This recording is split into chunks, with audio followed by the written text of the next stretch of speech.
Good morning, good afternoon, good evening, whatever time you're listening. Welcome to another episode of the Fresh Bunch podcast.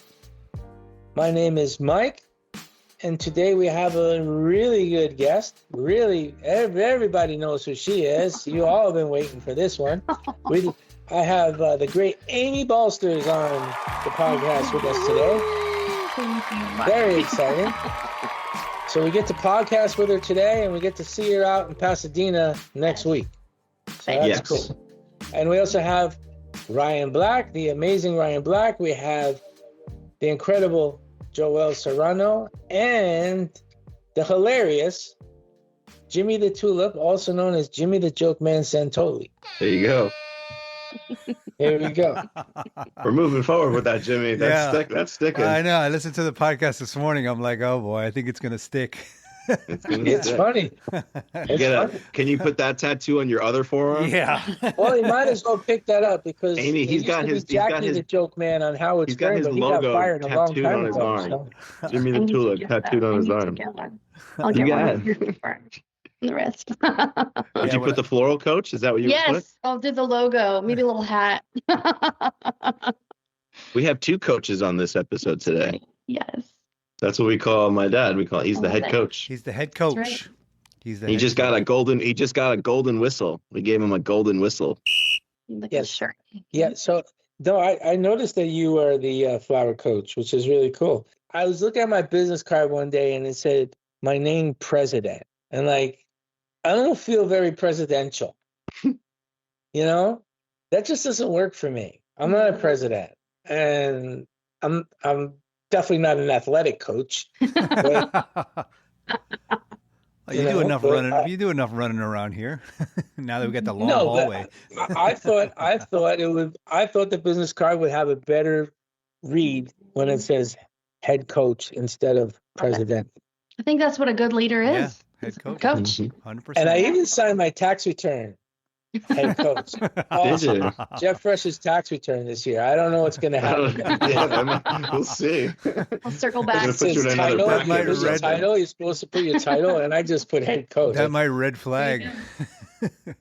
Let's see if the computer catches it. We'll see. Little AI. Let's see what happens. Okay, so where do we start? Where do we start with Amy? Oh boy. We start. We got to hear about your journey, Amy. Where did you come from? How did you emerge into the flower coach that you are today? Please. Well, I'll try to keep this long story a little mid-length because as we all have, we've all found ourselves here in a lot of different ways. But I started young, 19, found a floral design class in Southern California, where I'm originally from. I was a pretty rowdy late teen, early adult, making some bad life choices, just really not very, just sort of wayward. And I was always very artistic. My mother was an amazing artist. So I had all this kind of art background, but I was just angsty. I just wasn't, I was on a bad path. I didn't go to college. I just started working, and I found this floral class and I just fell in love. I will never forget this teacher, with this block of foam and this leather fern and these little pink mini carnations. And I'm making this super ugly centerpiece, but I was just in heaven. I thought, what is this magical experience? It's so tactile.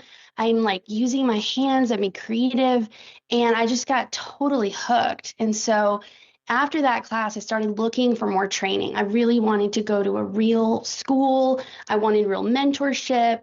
And I really wanted to know how the floral design industry worked. And so found an accredited 2-year program. I was one of the fortunate few that had a real classical education. Through this 2-year program, I learned all about care and handling and nomenclature and how to create different styles of Western design. Was that in a college? Yes. So it was a part of a community college in California. Has a very vast community college system that's really, really affordable. At least it was 25 years ago when I was there. So, I was able to just pay as I went and work in flower shops while I was getting this amazing training.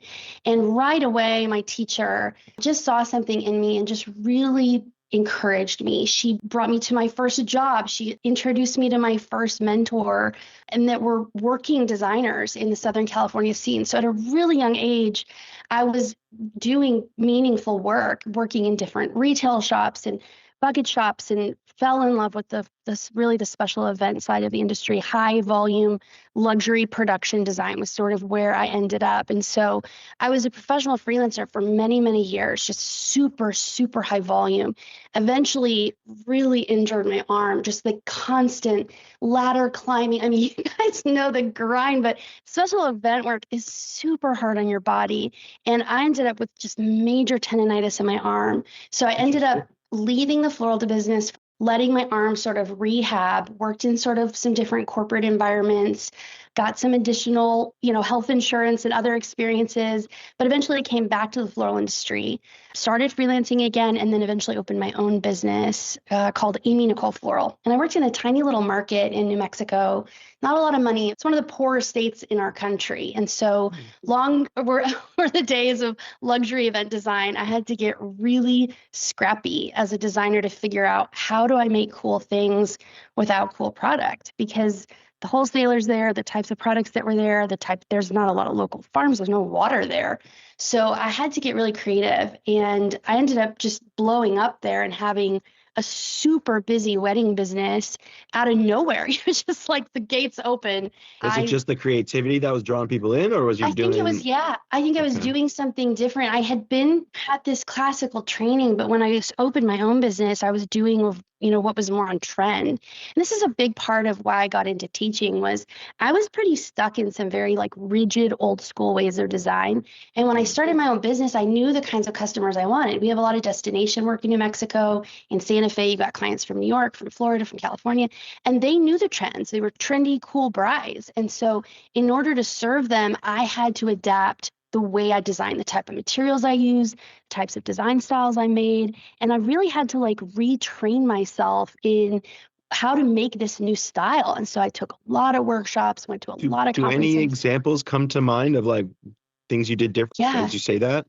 Yeah, really garden style. So this was a lot of years ago. This was in 2012. And garden style was really the thing. Amy Osaba was everywhere. These very open form, natural style, smilax, mixed colors, very different than the closed form style of design that I'd been doing for years, which is balls of hydrangea, very classic symmetrical style design. And so learning how to build more asymmetrical work was super hard for my brain, because I had done so much production that my muscle memory was just to make the same thing I had always made over and over and over. But that really wasn't what the new style was. And I think this is something that designers, we have to pay attention to. I mean, people, have super successful businesses making hydrangea balls, but the trends do change. And so just like fashion. So we do have to sort of evolve if we're going to stay competitive, I think, in certain markets. Some markets, there's enough money where there really is room for everyone. But I think in other markets, the competition is fierce and there are smaller markets. And to stay competitive, you really have to be making the things the customers are wanting. And so eventually, I went on to come back to California, came back into my sort of freelance world, started doing my brand work, brand activations, more floral styling. I had a child, and my husband's in the military. It's just a lot of juggling priorities, and eventually really discovered this kind of hole. I was at a conference years ago in 2017. I won this big award. And after I won this design award, I had all these designers coming up to me at the end, and they're like, "Oh, well, do you do classes and do you teach?" I'm like, "No, I'm just I'm a little nobody. I don't know what, I don't have anything to offer you, but I do know a lot about design." So literally there in a hotel room at this conference, on a napkin, I drew a color wheel for this group of designers. I started explaining them how color worked and why I made design decisions. And one of them asked me, "Hey, in LA, can I take a class from you?" And I thought, well, okay, but I don't even know what to charge this person. So that was my very first real paying student, and she loved it. And that is what started my teaching business. Was I saw designers hungry for making this connection, for needing real technique, mechanics, design training, mixed with what was actually on trend, because they were taking these old school classes, but they felt sort of like, well, this is cool and I learned something, but it's not really what brides are asking for. And they would go to these fancy workshops and conferences, many of which I attended, which were beautiful and inspiring, but they weren't really getting solid training, or their questions weren't really being answered. And I had a very similar experience. And I thought, I have the training and I built a business that was focused on trend. I think I can connect the dots for people. Yeah. And so I started to teach classes across the country. I just asked wholesalers or friends who had flower shops, will you host me?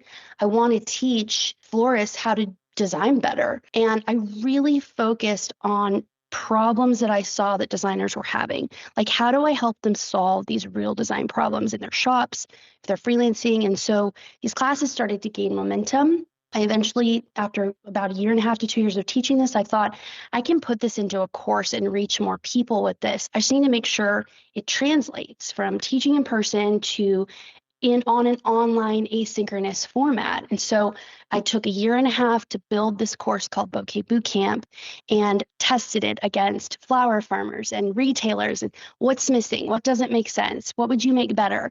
My husband and I filmed this on a couple of iPhones. We are not like fancy people. Techie. I did not spend $10,000 on production. What was important to me was, does this work? Is this helpful?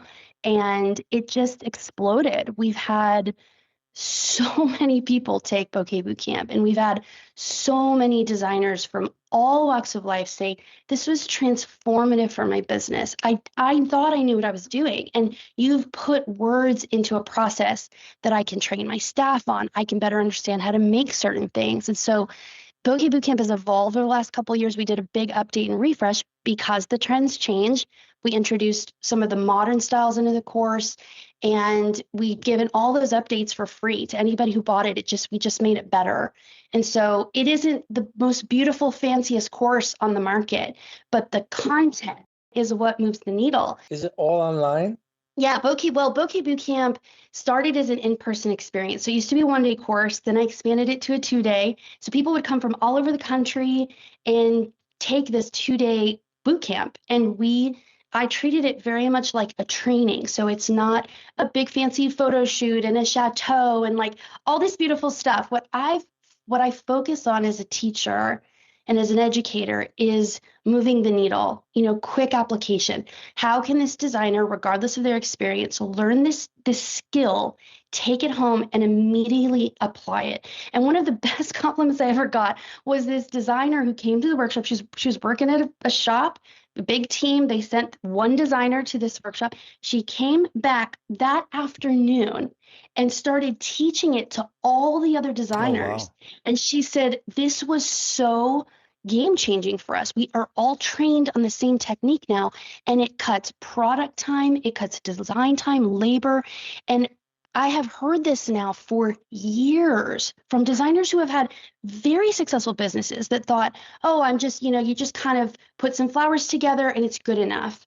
And what I'm teaching them is more than just aesthetic. I'm teaching them a technique that enables them to work efficiently and cut down on their product and to achieve a lot of different types of shapes in their design. And so I'm sort of I'm like really gone deep into the bouquet world because the technique isn't just for bouquet making. It's hand to vessel, it's quick work of installation work, cascading bouquets for even, funeral work. The technique itself is really comprehensive when you start to do you teach everybody alone, or do you bring in other designers and stuff to help you teach the course? That's a great question. I have always taught this myself, and I think that's cool. Something about what I've done over the last, 7, 8 years since I started my teaching business is really developed my skill in teaching. What I think is very common is that you can have very talented florists, remarkably talented and very experienced. But if that designer hasn't taken the time to break down their process, if they don't understand the why behind the decisions they make in their design, it's very hard for them to communicate that to a new person. Yeah. And I think there ends up being a lot of frustration on both sides of that table. And so I have worked really hard at becoming a very good teacher, a very effective teacher. It's a skill. Yeah, and the fact that they can take this course back to their people, Absolutely. it makes it even more beneficial. Yes. I've seen Amy in live in person at a few events and stuff, and I think one of the things you do really well is like your vocabulary is really good. I think that's the one of the secret sauces is like you can get very specific with what you want to translate with specific words you're using and stuff like that. I can't think of an example at the moment, but yeah, no, I remember listening to you and like you can literally see it how it needs to be done just by listening. You don't actually need to see the process being done almost. That's a remarkable compliment. Thank you. That's really awesome. Well, one thing I've heard over and over the years is this little sentence that I'd say around clean your stems. Repetition helps people remember. And so part of what I see is sort of a lack of stem preparation in bouquet making. It's time consuming, but that process of editing the stems is actually a design step. It's not just a function. It's actually part of that final design. And so the way a designer actually edits a stem is an important part to the end result. And so I still have students that took a class from me years ago say, clean. It's like sort of burrowed in their brain. But you're right, Ryan. All these little phrases, the words, lift and lower, twist, all these different things that I've sort of developed over the years of teaching have really become sort of this lexicon of Bouquet Bootcamp. And I think have become a signature for me in the way I teach and how effective it's been. You need like a glossary of all your terms. A little book. Amy, how many students generally attend the class?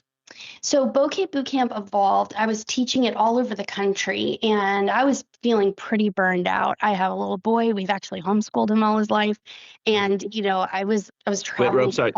Were you the teacher for the homeschool, or is it? No, and I'll clarify. So don't give me too much credit, but we've kept him home. But well, I was going to say that sort of develops the education. I could see. Yeah. Okay. And right, naturally, and that's actually what my husband does too for the Air Force. He teaches, so we should be doing more. But I just learned early on with my son that he needed a different person to sort of administer that, which is funny because I've really doubled down on my teaching skills. Right, yeah. So I've been more like a coordinator and supporter. And now he's sort of in more like an alternative school online that's really, really an amazing fit for him. But I've sort of been like the runarounder, and piecing it all together. But yeah, I don't sit down and do lessons with him. It's just not been a good fit for either of us, frankly. It's not really something I even enjoyed. I just wanted him home because of a lot of different reasons. But he's thriving and he's doing great. But I was traveling a lot. The test will be when he wants to do flowers and he'll take the class. He'll take the boot camp. So you would go city to city? Yes, I go city to city doing these workshops, and I was feeling the burnout. I mean, the travel. So what was the capacity? How many people would attend? 15, 20. I tried to keep them. Yeah, and honestly, I really prefer around 10. 10 to 12 is really my preference. Yeah, but depending on the price, if we were doing one-day workshops, I would focus on 12 people was really my number. If we had it over the course of 2 days, if I had more time, the space sort of dictated how much we could host, max 20. And even now, when I am doing hands-on classes, like I'm teaching at Cal Flowers, I'll see you guys there next week in Pasadena. My reference to them is 20 max. I'm doing a big design tour with Mayish this year. I did one back in 2023. That 20 number, we're a little over on some places, but that number is really my max for hands-on. And it changes the experience for students because I give personal feedback to every student. And it's really, that feedback is critical because there are roadblocks that we have as designers that sometimes we just cannot see, either lack of training, lack of technique, or we're just in our head, there's a brain block. And so because I have this kind of vastly varied experience, I've worked in bucket shops, I've worked on high-end, really, really high-end weddings, I've worked at the White House. I've had this vast experience working around a lot of different designers. And so it's easy for me, it's easier, I think, than maybe someone else who's only worked in one place all their career. I have all these different experiences. I can sort of understand what's happening with the designer's work. And I think this is sort of part of my spiel to people coming into the floral industry is, nothing's wasted. Our background, our experience, our education. Sometimes I think designers sort of struggle with their pedigree. Oh, I'm self-taught. I'm this. I came from the corporate world. I used to be a lawyer. Now I'm a florist. And I truly have seen in my own career that I wouldn't be the teacher that I am without sort of moving around a lot and experiencing a lot of different parts of the floral industry. A lot of different personalities and environments have made me, they've made me much more effective in helping designers. And I've done a lot of team training where I go into a shop or I go into an event business and I work just with training their designers. And I can sort of understand where each one of those people is coming from and help them sort of move past some of their design roadblocks. And so this teaching business has become just this really unexpected delight. In my 40s, I have never felt so useful in being able to actually help designers, build, better businesses and better So design you're not work. doing any events anymore? No. Education. It's all education. And this was sort of coinciding with a move from the West Coast to the East Coast. So my husband's in the military. He's been active duty for 21 years.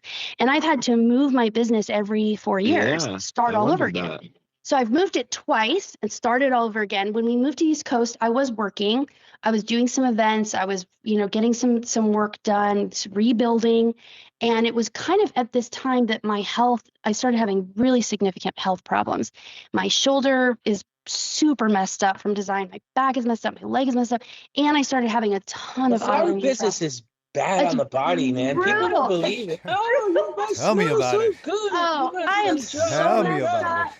it. I am middle-aged, 40s, and I am messed up, man. I am messed up. I don't know. I don't know. Though we've never really talked about it. It's not really come up as a conversation. We should talk about it. Everyone I know is. We're super banged up, man. It's, I really, I mean, I can't. Especially when you get into the business early, because you think, like in my case, at least, I started when I was 18 and I did, an event company for 20 years and I was invincible. I mean, carrying ladders and, we did weddings on the beach and I'd walk 100 yards in the sand, and no fancy carts, carrying stuff.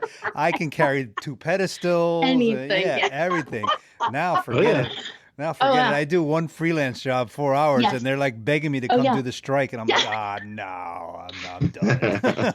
Yes, correct. Yeah. I feel that deeply in my bones. And you're so right. When you start young, you're really set. You're invincible. And for me as well, maybe for you, I was really had to prove myself. Mm-hmm. I didn't go to college. I didn't have a traditional college education. I sort of was this very scrappy, like moving around a lot, just like trying to make this happen. And I killed myself. I killed myself. And I am paying for it now because I have a pretty messed up body. And I think the event business, if I could keep working, I would. I am constantly getting recruited by everyone, because I have all this experience. People want to hire me as a freelancer, come run my business, come do this, come train people. And it sort of was this perfect timing of my body just collapsing and just realizing I really have something to offer here. What I'm teaching is really effective and it's making a difference. I want to support designers better. I want to take everything I know and actually help the next generation of florists do their job better. And so I've dabbled, I've freelanced, I've worked for friends, I've supported different events in a lot of different ways. I've sort of been like a design manager, design production manager. I'll come in and sort of oversee a group of designers doing a huge production of something. I have a friend in New York who always does these like incredible events. She's flown me South by Southwest. She's flown me all over, just like helping make sure the designers are effectively installing something. Hey, you need to make that lower. This needs more pink. Like somebody kind of needs to be the eyes. But the season of my body up on a ladder, like hammering things, it's just, sadly, like an athlete, I just aged out. I injured out of the floral industry. So I'm You're on grateful the that I IR list, the injured reserve list. Totally. Are you able to watch somebody doing something as you instruct them and not want to jump the up urge there to jump in and do it? I think I have gotten really good at delegating, and I've always been a pretty effective manager. I think, my dad was a corporate trainer. He was very open about what he did and how to lead and how to direct. And I was managing a company at like 21, been kind of a go-getter all my life. And so I think managing comes really natural to me, really easy. And I very much don't feel like I need to micromanage people. I think the better you get at explaining something and letting people try to work it out and providing feedback. But I think it's all about the lead up. I think digital renderings and really getting the color right, getting the design right, supporting that design process before execution is critical. Because I have been on so many event jobs where I haven't been well prepared. I'm just constantly fixing other people's mistakes or holes in that process. And then I'm there as a designer trying to fix what should have been fixed 10 steps into that process. And so I think that's kind of like the job of the leader. Like it is. The teacher, the leader, that's our job, is to put all our fingers in the dam and keep the water inside. The colander. Yeah, he uses that as a reference during sales meetings sometimes. Yeah. Every time he'll pull out a colander. Yeah, now every time I look at the colander in my kitchen, I'm like, oh, Mike. Well, I don't know of a better example. Yeah, no, of it's perfect. It makes sense. It makes 100% sense. A business it's a colander. It's got 1,000 holes. And you're constantly. That's what a business is. And you're constantly. Leadership needs to find ways to plug some of those holes so you can keep a little water inside. Otherwise, it's just going to pour through. I have it, Jimmy. It's on the shelf next to you. I keep it there. I want people to see it. Visitors come in like, why do they have a spaghetti strainer on their shelf? Well, I was literally trying to think of there's another word for that, right? Spaghetti strainer, I guess is. But spaghetti strainer. Yeah. I feel like I never called it a colander until like we started referring to it as a colander. I don't know. I've always called it a strainer. The drainer. The spaghetti strainer. Yeah. The pasta strainer. Yeah. Like for sure, somebody listening just learned what a colander is. Yeah, for sure. Joel. No, but where else? Think about it though. Where else can you spend $5 and have the best training example of what a business looks like? Yeah. I had never heard of that analogy until I started working here, and Mike sat us down and said, "You see this?" It's all going to be part of his manager book. When the book is out, all the Mike-isms and all the. There's a method to the madness. The first sales meeting, maybe that's the name. That's a good name for the book. First sales meeting, he pulled that out. I'm like, what does he do? He's going to make pasta in the sales meeting? What's going on here? That's good. It's hard because when you have the experience and you watch people that might not have the same experience or might be doing it in a way that maybe it's take too long or maybe it's not the best road to take, it's hard to step in and say, hey, here's another idea. Here's another way to do it without like hurting someone's feelings. So it takes so sometimes you have the patience for that and sometimes you just don't. Yeah. Bouquet Bootcamp is not the only workshop, though. I think that's another thing we should talk about. I personally am the most interested in the color one. Color theory conference. Yes. So there's a lot of education out there, and my goal was to not just create, my version of everything being taught. I really wanted to focus on, when I think about building a course or a training or a workshop, I really want to focus on solving a problem that I think I have a unique perspective on. I'm not trying to just regurgitate things that I've learned from somewhere else. Like I've developed a language or a process or a technique.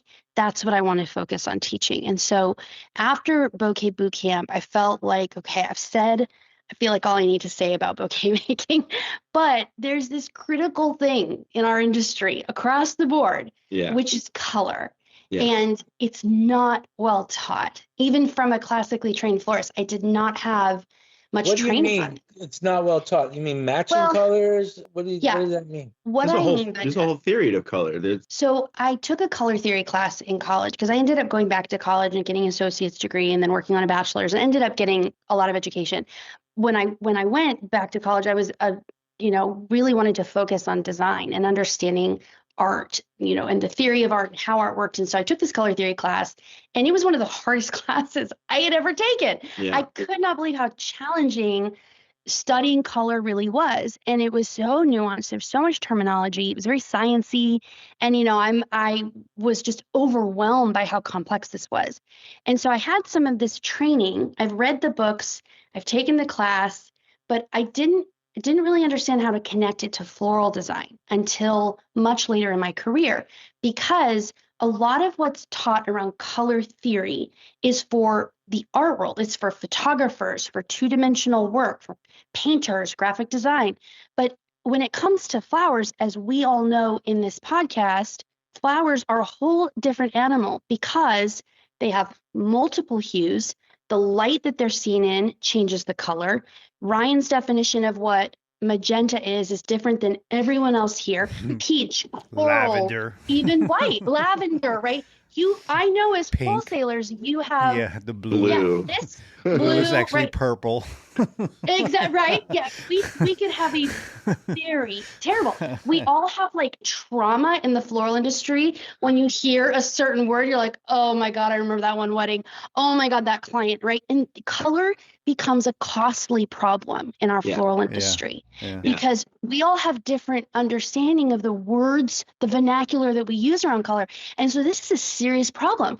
I also have seen dozens of designers with no floral training, totally self-taught, start a business, start posting beautiful content, and they become highly in demand, super high-end luxury weddings. They've got the biggest planners, and they actually have to kind of learn as they go. But what they were really good at is color. And I've seen this over and over for 25 years. And so there is so much evidence that color matters and so little training and attention to how do we do this better in the floral industry. And this is really what my entire presentation is about at Cal Flowers next week, is why color is a competitive advantage. And this is a meaningful presentation to me because not only is it my first time doing a stage program at Cal Flowers, I've always just done hands-on, classes there. So I'm really excited to interact with the audience, hear their feedback, learn from them about the color problems in their businesses after this presentation, because this is a big problem and it's a costly problem. Do you need a plant in the audience?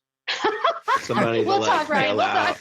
Okay. So I only have 45 minutes. And so I've got a huge slideshow. So I have a lot of content to cover. But you know what? I might take you up on that. So your course, is it more designed for retail florists or event florists or just like overall in general? That's a wonderful question. And thank you for asking it.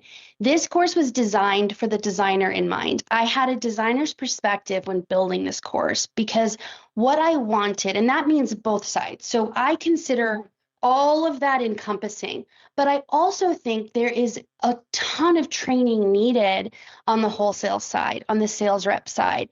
And I think one of the important pieces of this, and I'll give you just a preview of what this presentation is going to talk about, which is we are using these subjective terms that mean different things. And there are multiple steps to correcting this. I think as an industry, as businesses, we have to focus more on color because for the retailer, to your question, or the wedding designer, we are typically ordering by color, shape, and size. We have a design problem, okay? I've got this pot, I've got to make this $95 arrangement. Is it really critical that I have a sunflower, or is it really critical that I have a large, round, yellowish mass shape, right? Because we all know you don't get something from the wholesaler, you still have to put something in that's a big, round, yellow flower. Here's the problem. There's not that many giant round yellow flowers. If it's not a chrysanthemum, it's not a Gerber, what are you going to use? You're going to use a hydrangea? There's no yellow hydrangea available. So what do you do as a designer? You have to shift. Instead of changing the whole color, you have to orient, okay, I'm going to take this yellow and I'm going to subscribe it somewhere else to the design. Instead, I can use yellow snapdragons and something white. Right? If you have yellow and white in the palette, we have to mix and move things around by shape, size, and color because variety is very challenging to promise and deliver on. And so we have to be more flexible as designers, as wholesalers to communicate this. And I'm in this slide presentation and in Color Theory Confidence, what I'm doing is laying out the terminology, okay? It's really comprehensive. It's like 7 hours long. And what I'm doing is I'm taking real color theory, and I'm applying it to how we actually do color in the floral design industry. How do we talk about saturation? How do we talk about temperature? These are critical things because here's an example.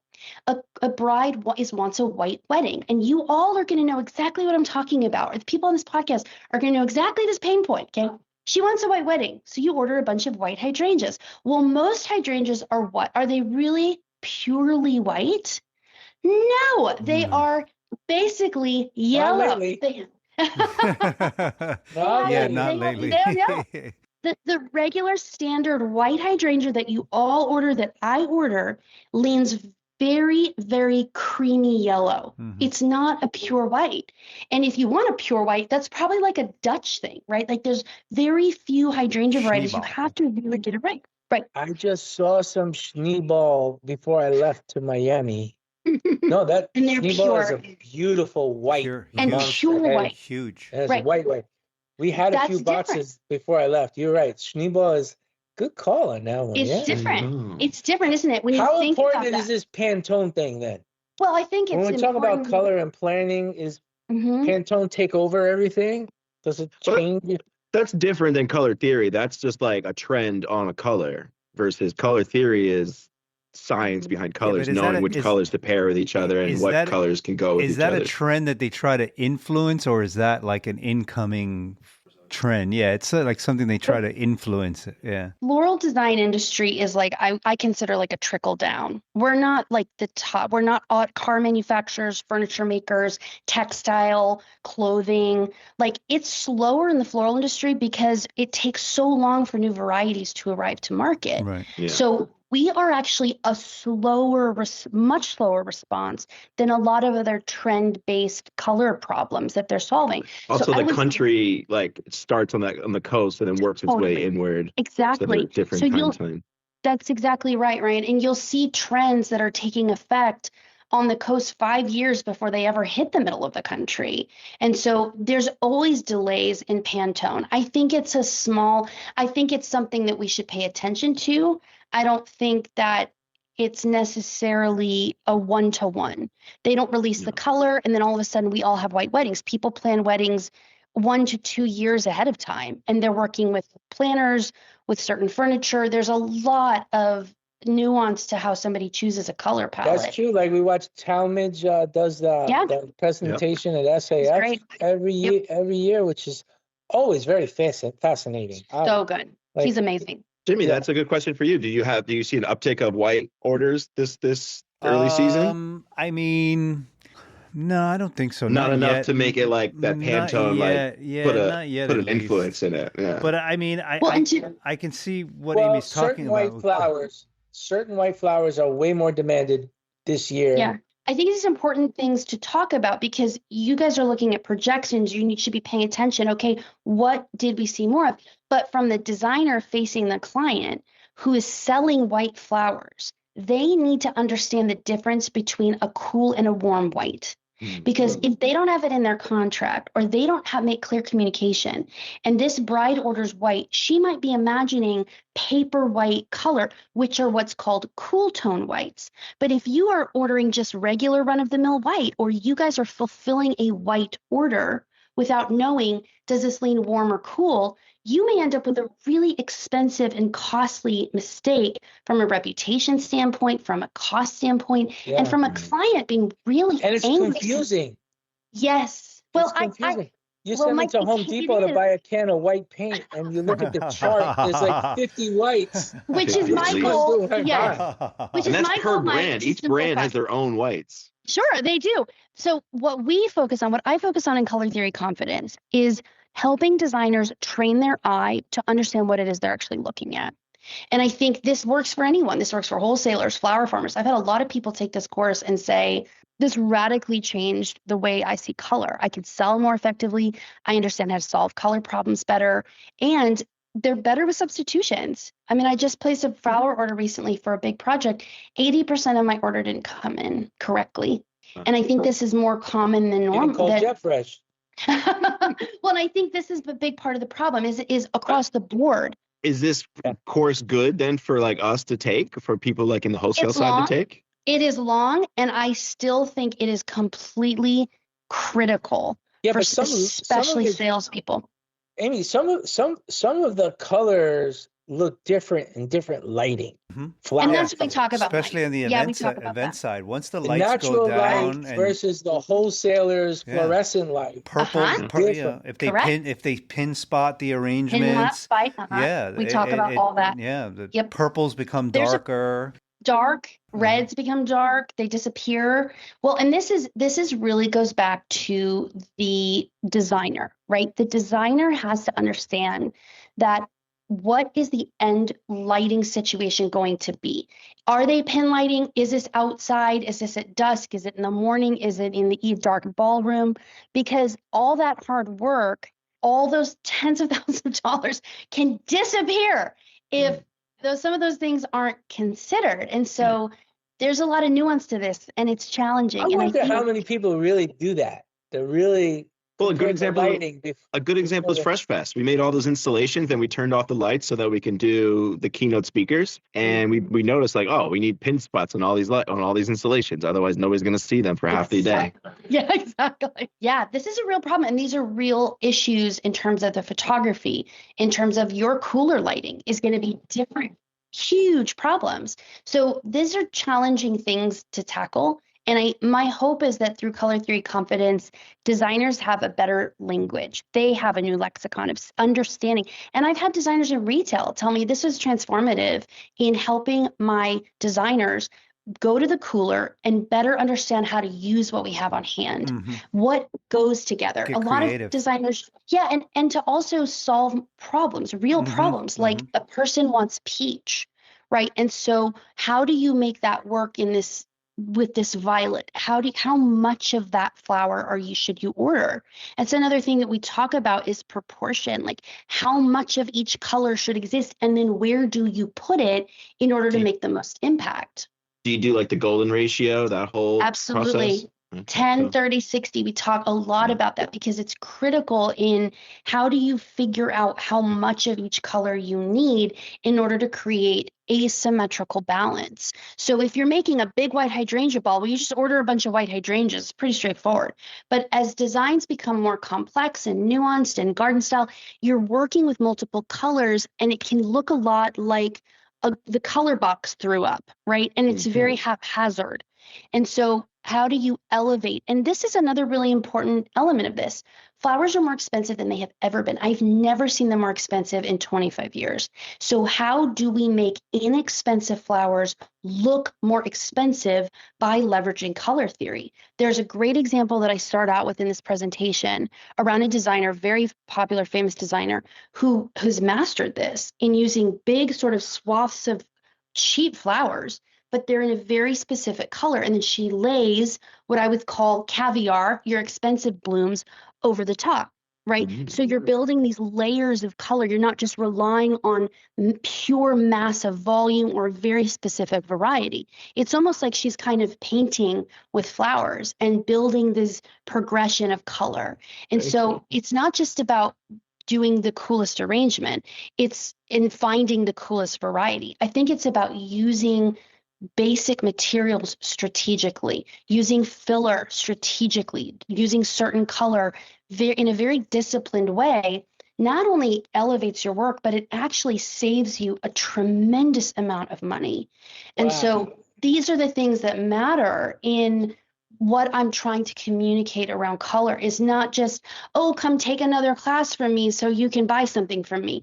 I'm trying to train and educate and teach designers that all of this actually applies to their bottom line. It all applies across the board in minimizing costly color mistakes, how to better communicate with their wholesalers and vendors to prevent, issues, expensive problems, and a reputation loss. These are real issues that are happening day to day that kind of just get swept along like, well, it's all just, we're all busy. We just got to kind of get through it. It's like, well, if we took a minute and we really focused on training ourselves a little bit better and better, understood this process, how would that benefit the business going on. And I know training's expensive. I mean, I'm expensive. I know what I cost to train someone. And so I know it's an investment to train. And then you have turnover, people leave. I get all of that. But, I think if it can become a value in a floral business, I think it absolutely has been proven that it can affect not only a bottom line, but really a brand reputation of a company and a business that knows what they're doing. And so I think it becomes a credibility issue. That's really good. That's a really good point. Awesome. What about color enhanced flowers? Yeah, I think this is kind of a big part of the discussion right now. I have seen a whole variety of, designers dyeing baby's breath. I think this is one of the things that this designer does. It's inexpensive. You can get a lot of volume. And I've seen some designers do it themselves and use like a food grade dye that's a little bit safer to, decompose, all the way up to the highly, graded flowers. And I think that at the end of the day, where I land on all these big kind of sustainable questions is that we each have to make our own decision around what is important to ourselves, what is important to the business, and how we individually want to show up in our business. Is this a part, dyeing a flower, spraying a flower, is that the style, the brand, the voice of what you're putting out in the world? I think I'm a big believer in we each should have a lot of autonomy to do the things that we each want to do. I'm not big on the government telling you what to do. I would like a lot of personal freedom personally. That is where I stand across the board. And so I'm pretty big on we let people make their own decisions. And if there is environmental impact, then I think the government should step in and require more transparency, require, from the vendor side, I think there should be some oversight to what's being put out in the world. I think of fast fashion. The massive problems with fast fashion and pollution. And, I believe in individual freedom. And I also heavily believe that we have a planet to take care of that needs us. And so I land somewhere, I think, in between all of that. That makes sense. You brought up pollution. It ties into a question that Mimi submitted because she's on her trip on the California coast. She was looking at sea lions, I believe, today. But in regards to education and talking about pollution and fast fashion and stuff, AI is obviously taking over and causing a big problem with pollution. She wants to know where you stand on education involved with AI. Now with schools, you don't have classes. You just take the question, you upload it to AI, you get your answer. So do you see that? Do you see your business model or something changing with AI? Are you implementing it into your teaching? Where do you fall into that? Yeah, this is a big topic that we're talking about. This is a tough topic. And I think, I'm still developing an opinion, and I'll give you more thoughts than just that sort of bow out of that political discussion. But I think that it's sort of I went to Google today. I needed to Google something. And when I Googled something in my regular Google browser, we all know now that that's AI that is. Yeah. The first result is AI result. That's searching. Yeah, it's doing that process now for us. And so comparing that with Claude, which is what I use, which I do use, I compared the results and I thought, I'm paying $20 a month to use Claude. And is that an AI, Claude? Yeah, it's an AI tool. Yeah, it's really powerful AI tool. And I was sort of shocked to see what really is the difference and I in how this information is being presented to me. And I think there's some interesting pros and cons. And so I find AI very much kind of unavoidable. I think it's a little bit like Amazon. I think you got to be really committed to avoiding it. They're shoving it down your throat. It's no avoiding it. It's on your phone. It's on AI. It's on everything you go on. Exactly. And my husband is literally in the Air Force and his computer is so integrated. He was looking something up and he got this little pop-up that was like, hey, so we know you're retiring from the Air Force, da da da da da da, and it was giving him advice he hadn't even really asked for because it has scraped all of his emails. And he was sort of surprised that, he uses it in his work, but he was sort of surprised by the level, even inside of our government, that it's constantly running now. And so I think it kind of becomes one of these things that we probably have our hand forced to some extent of utilizing it. I have been on the side of, I do education now, and it's important to me that the education I create is my own mind, it's my own thoughts, it's my own resources. And, I have absolutely used it as a research tool, as a tool for writing copy. Hey, check for spelling errors, absolutely have used it. And I think it has massive potential. Where I think we get into trouble a little bit is some of the visuals do not, in talking about color, do not read real. And I think that I find it more effective. I actually have a little Canva course. It's like $100 where I teach non-techie florists like myself how to do digital renderings and how to take flower photos and make mock-ups, because these digital mock-ups really help minimize color problems. I'm not using fake AI generated flower pictures. I'm using real photos that I'm editing and chopping up and making arrangements and installations. And I think that needs to be a skill for a lot of florists, that if they were to do that extra step, they can execute more effectively. They can minimize, substitution problems, because they can look at the design and say, yeah, and they can send that to their wholesaler and say, this is the vibe, this is the colors, this is the style. So when you send me a really random substitution, I can't use that because this is what I'm trying to create. And so I think there are some software companies, there's people creating AI tools.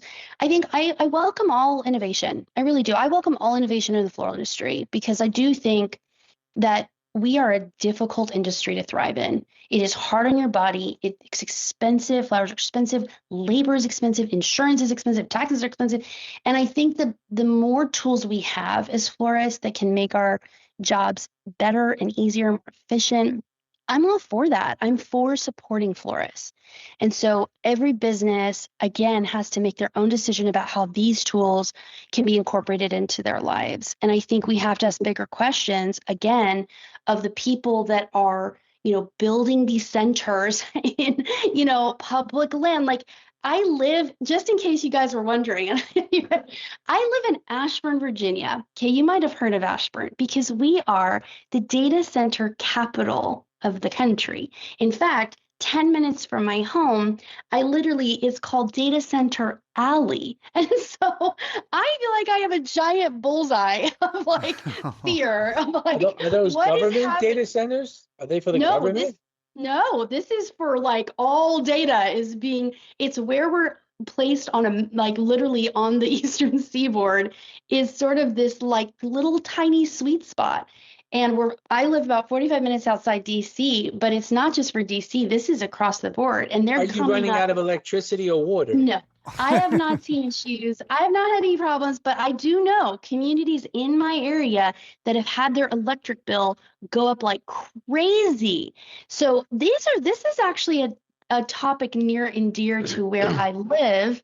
Wow. In my own backyard. And so there is a lot of challenge here. I don't think this is a black and white issue. And I know for some people it is. But I just have a more, maybe, I'm just still evolving in my opinions about it. But I do use it and I love it. And I might get raked over the coals for it. Don't you think we've been using this AI without knowing for a long time? I think so. Haven't they had that's why it has evolved quietly, the way it does or has. Yeah. Right? I kind of feel like it's been there. Been around. Now it's like, okay, we're going to charge you for it now. Yeah, we're going to monetize and we're going to learn everything about you and sell things back to you. And, it's a problem with if you have kids. If you have kids, I have a 12-year-old. And it's a question that we're regularly talking about around how to use AI responsibly and how he learns and grows. And it's a powerful tool for him. But does he use it? He uses it a little bit, but there's a lot of parameters there. But I have found it to be a very powerful teaching tool and a resource for him, and a place for him to do research that he has to cross-reference. But, as an idea generator of, give me 10 ideas for that, I have, my son goes to a very progressive alternative school. They do 4 hours a day. It's very much for entrepreneurs and innovators and creatives. It's focused on a unique approach to learning. Like my alternative school was for bad kids. No, yeah, well, that's true. That's a different word for that. No, he is far from that. He's just a unique kid. That's He's great really that that's evolved. a unique learner, I should say, and needed something a little different. To your point, though, Mike, 99% of his school are boys. So, kids with ADHD, kids who are kind of struggling in a traditional classroom environment that hated school, this is a perfect fit for him. So, he uses it, and he doesn't use it a lot, but he does use it as a tool. And I think it's just like anything. It would be irresponsible for me to not introduce this to him. I use it every day. Every day because there's so many things that I don't know that I could know in seconds. It's powerful. I was checking companies my size, employees, numbers, and I wanted to experiment and see with the health insurance cost. Absolutely. Yeah. It took me about 10 minutes to put the things that I wanted to know and about 3 seconds to be told. It's incredible. Whether I'm doing all right or not. Wow. It's life-changing. It's it knows everything. For me to know that, I would have to call 3 people and have a meeting and I knew it in seconds, and I didn't ask all the right questions. I know I have to get a little better at it, but it's pretty helpful. I think it's going to change our world. It already has. Yeah. It's going to keep changing it. It's a juggernaut. You can't stop it. You can't stop it. The florists and wholesalers and growers, if they find ways to use it that, can squeeze a few extra pennies to the bottom line, and if they can prevent something bad from happening because they were able to have this tool, I can't see how any of us could live without it, because a lot of people in the flower business didn't go to the Wharton School of Business. A lot of us are, just trial by fire. We're a blue collar kind of job. We really are. And I'm not saying there isn't full of highly intelligent, educated, creative problem solving, just like most blue collar work. I mean, it's a trade. There is real skill and training needed. But yeah, I agree with you, Mike. There can be a gap there in scaling a business, or understanding how to manage, or understanding your numbers, and these are all critical pieces that can collapse a business when with all these external factors that are affecting us. And so I agree. I think the more tools, the better. When you say that the flowers have never been more expensive, I agree with you, but it isn't the flowers themselves that's gone up in price. It's the cost of operating the business that's gone up so much. Most flowers are costing the same now as they did 20 years ago. Isn't that remarkable? On a wholesale side. But the cost of doing business has gone up so much. So if we could find ways to pivot and move and compare notes without even calling anyone, I think that's the cool part of it. Obviously, it's going to take over things that we don't want it to take over as well. But, it'd be nice. We have a young lady working for us now. Her name is Laura. She's a trained mechanical engineer, I believe. Oh.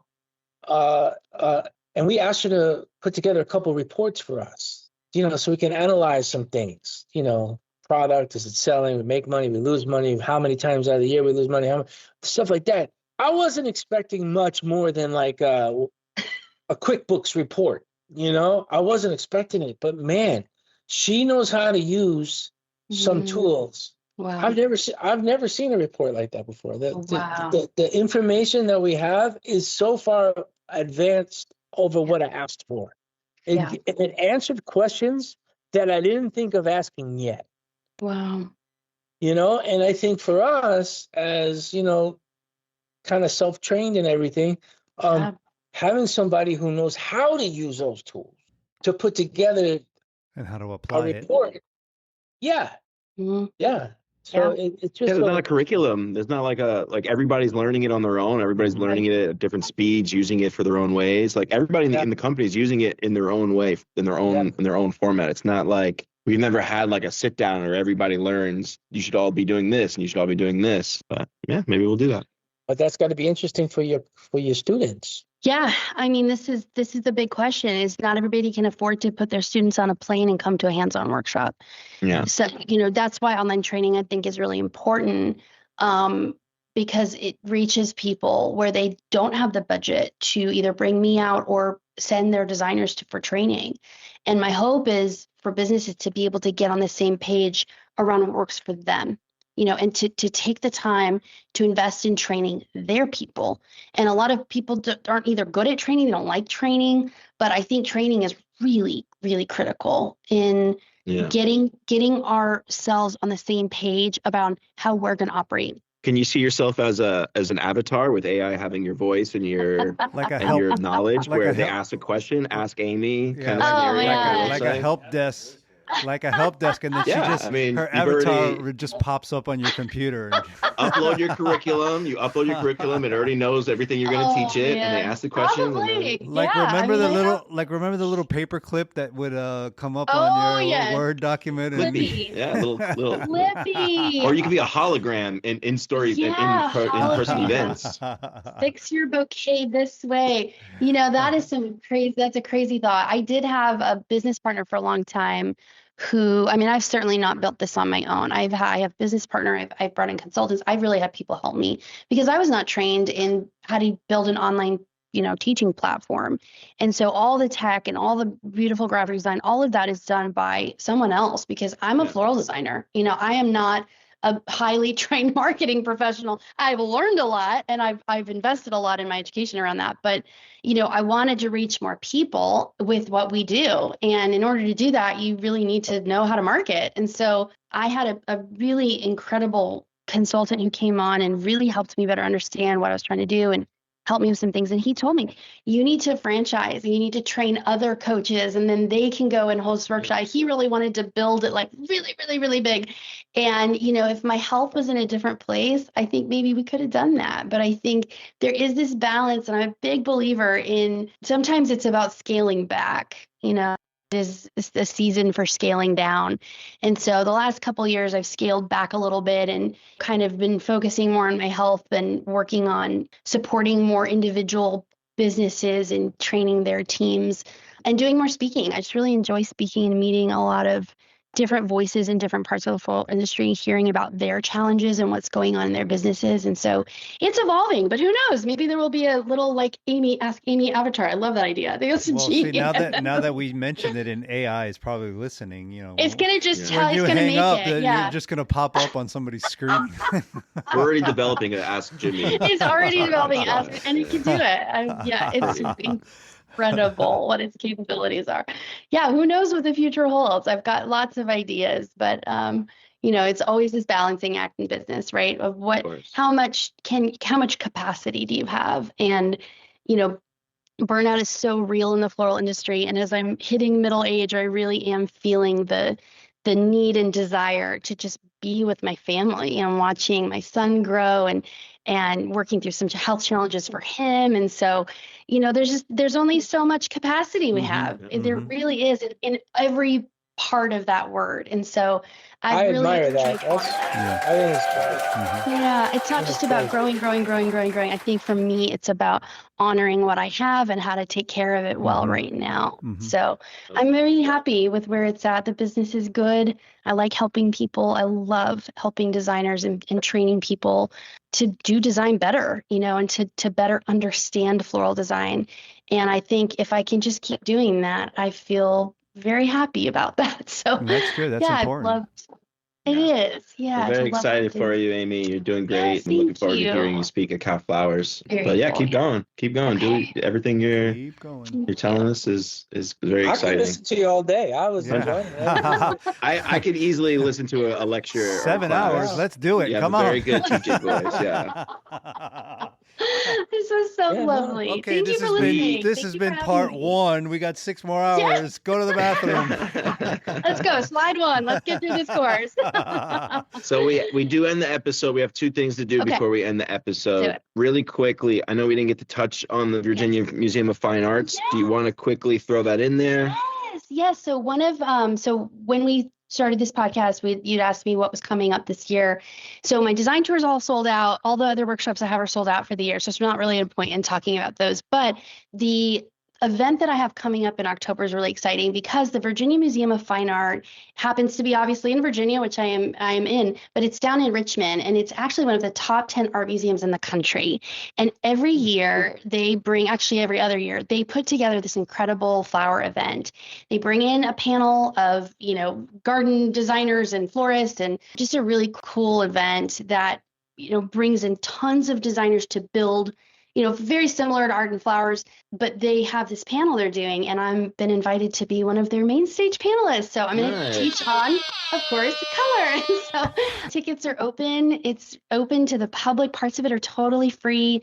My presentation has a fee, but I think it's going to be really amazing. I just feel really honored to be asked. So That's coming up in October. And then, all of my, I do a handful of hands-on workshops a year, and usually people can just join my email list at thefloralcoach.com, and they'll be sent out first dibs anytime we launch any new type of hands-on that comes up. But again, I don't travel as much as I used to. So I just encourage people to go to the courses. The courses are different than my hands-on experiences, and they're a library that designers come back to over and over the years and just pull up and reuse. And so their investments, they're not the cheapest educational content out there, but there's a reason that they've made the impact that they've made. And so once you got them, you got them. You got them. Yeah. And any updates we do, we just include that. And so I think good education should cost something. I think there should be investment there.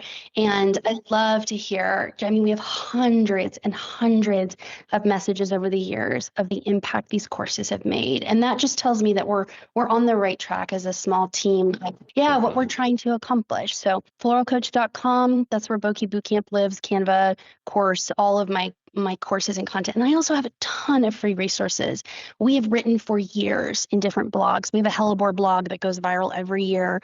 We have, the Amazon cart was also really helpful. The Amazon cart is really strong collection of curating things that have been really helpful for me in my education and tools I use, mechanics I use. So there's Amazon Shop. There's a blog about tons of free color blogs about that we've written about different care and handling tips on woody stems, perennials, like all kinds of stuff that I just shared my knowledge of with for years. And so the website's a great place to really just go and learn and hang out. And so, I hope to see some of your listeners over there, and you can always send me a DM on Instagram. I'm chronically online. So if someone has a question, you can find me pretty quickly.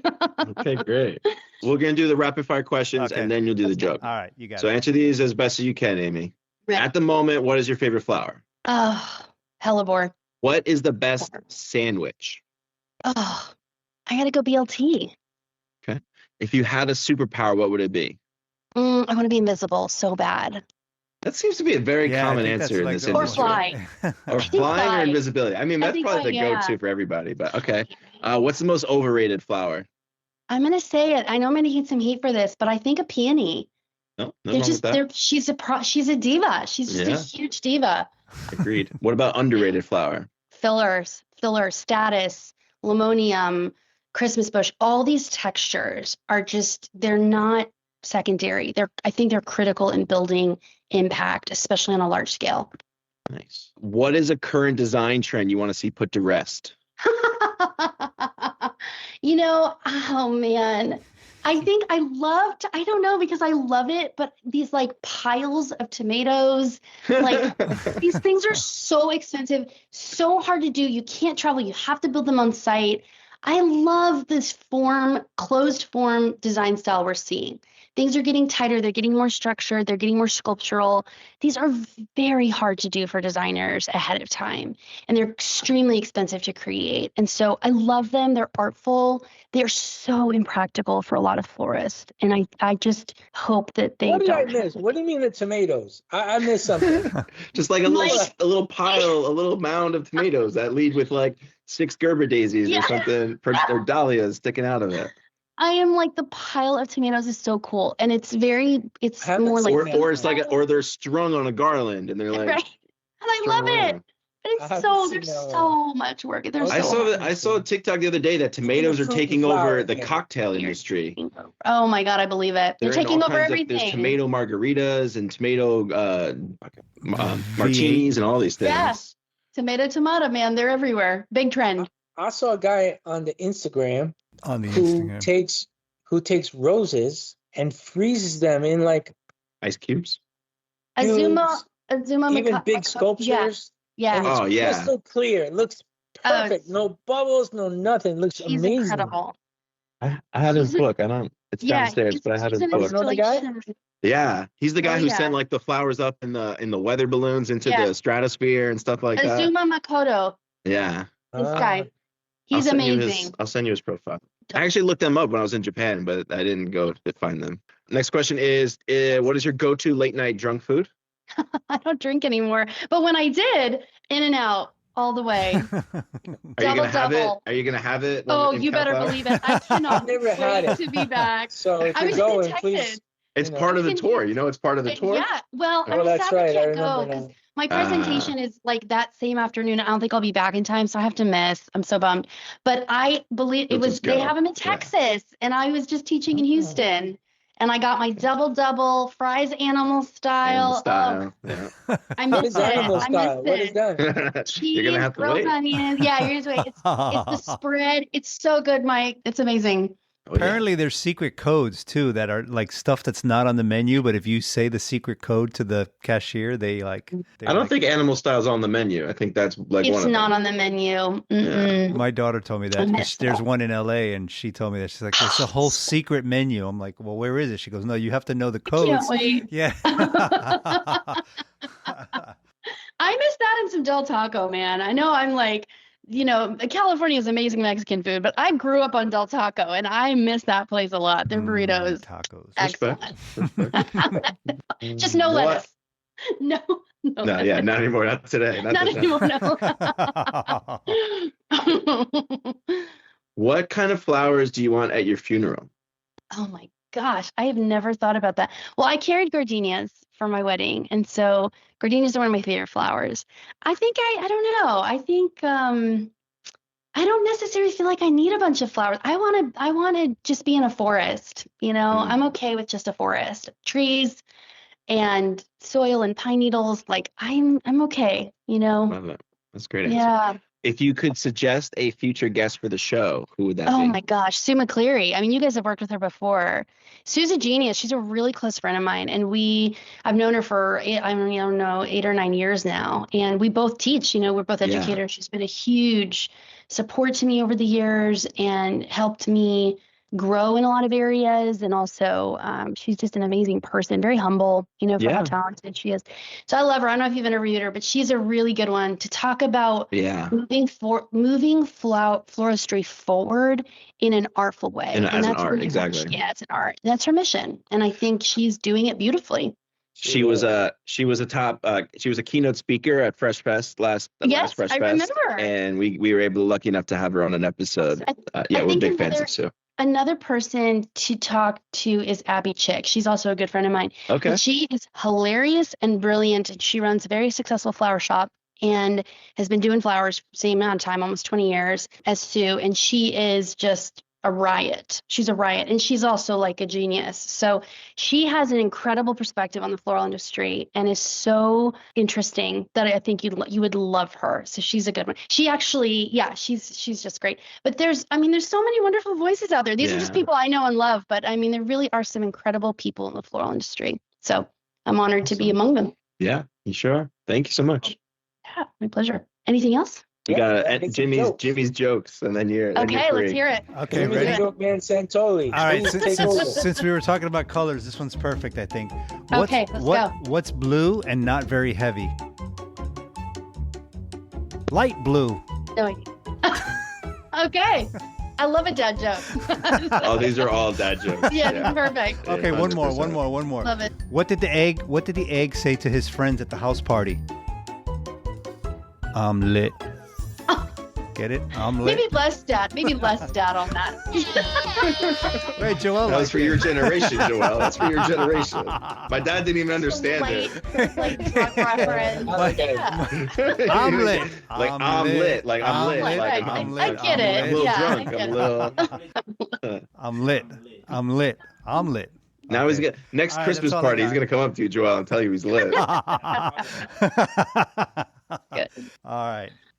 This has been fun. Thanks for having me. So if someone wants to get a hold of you, how would they get a hold of you? They send me an email that's just like everybody else, Amy at the Floral Coach or hello at the Floral Coach. And we have a really great customer service gal who answers a lot of our emails. But if she sees something directed towards me, she just sends it over. So either of those places are great. And yeah, I'm excited to just hear the episode and hear how you guys edit it. And this was awesome. It's been super fun. Thank you guys for taking the time to chat with me and asking me so many awesome questions. It's been really good to hang out with you. All right. I have one thing to ask you. Okay, Being that you've been married to someone in the Air Force that's been there for 21 years. What's up with those chemtrails? We'll talk online. We'll talk offline, Mike. We'll talk offline. He is an engineer, so he is not a pilot, and he has his own opinions. I have my own opinions about it. So we'll talk in California, Mike. It's been a while since we talked about the chemtrails. That one slept on for a while. And I couldn't think of a better way to end this episode than that question. Truly. No, Amy, listening to you was incredible. I'm sure everyone's going to be super happy listening to this episode as well. Yeah. I also want to pay a compliment on your choice of house plants. I noticed that you have a beautiful variegated monstera, very rare, very hard to find. Costco, look at that. Like you said, hard to find. Very hard to find. Yes, walking out of Costco with my giant plant. You got a beautiful rubber tree there. You got a good, nice, beautiful. She's got philodendron family. Carbon dioxide filters going on there. Yeah. I love those plants because you can make new plants really easy. It's true. Yeah, and they have been. I'm not a good plant mom. I honestly can be a little neglectful, and so these guys have really stuck it out for me. I've lost a lot of soldiers in this house, but these guys, they're the real ones. They stuck around. Thanks for commenting on that. See, you talk to it. That's the yes. That's they the feel the love. There you go. They know. Even if it's neglectful love, they know they're loved. I think houseplants are great pets. They're great pets. They're great for you. No pets here, just plants. You ever see the movie The Professional? The guy, he had a house plant. He took it everywhere he went. Oh my gosh! Yeah, I forgot about that. I feel that's how I feel about plant. I want to take my plant with me. Yeah, instead of Taylor Swift, you know how she wears the cat on her backpack? I would absolutely rock like a plant backpack where like it just stayed with me all the time. A little fern like over my shoulder. That's fun. Yeah. I would do that. Maybe that's the new Jet Fresh product line is like take your plant with you. Well, I'm excited to see you guys in California. We'll have a good time. Yeah. And let me know if you need anything else. This has been so fun. Thank you very much, Amy, for joining us on the Fresh Bunch podcast. We'll see you in California next week. I guess this podcast will be out after on that Friday.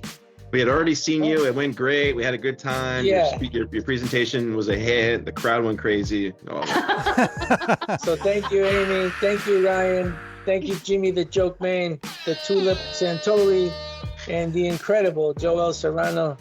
We miss you, Mimi. Mimi said she saw an A&W root beer, an actual place, when she was out there. She sent me a picture. I saw it. Yeah. I remember those. But no, Mimi, we definitely miss you. And thank you very much. I got to take Sid for a swim now. See ya. Bye, guys. Have a good one. Thank you, Amy. Thank you.